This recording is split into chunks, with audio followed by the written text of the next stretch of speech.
The show is called A Handful of Dust, and it's here at the Whitechapel from June 7th to September 3rd.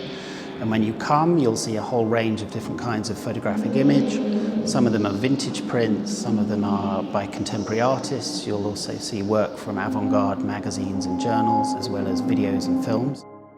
It's an exploration of dust as a subject matter and also as a metaphor for the 20th century. I had the idea of making a show that drew out the resonances and the implications from one photograph, and that photograph was made in 1920. The authorship is in question somewhat because the photographer is Man Ray, but the subject of the picture is a sculpture that was in the process of being made by Marcel Duchamp. And when it was first published a couple of years later in Paris, there was no reference to what this thing actually was, and in fact it was given the caption, "View from an aeroplane."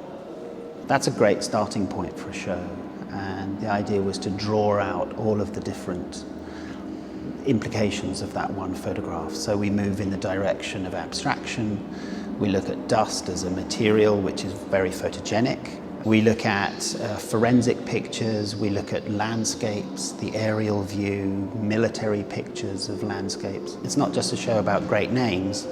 I'd like to think it's a show about great images. Some of them are by great names, some of them are by photographers whose names have been completely lost to history.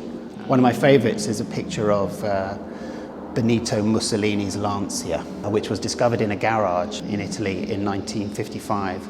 So that's 10 years after Mussolini was dragged from this car and lynched at the end of the Second World War. The press photograph is marking the fact that the garage that owns the car will give you the car if you're prepared to pay the 10 years parking fee. And the photograph is the dust-covered car with a mechanic standing by it. And it's an extraordinarily evocative picture. I didn't need an artist to take it. There is a certain kind of theatre to the presentation here. The walls are green, they're not white. The lighting is quite studious. So it's a question of using the space that will allow as many different pathways and ways to approach and think about it as possible. I hope the show just sets in place a number of invitations for a viewer to make their own way through it all.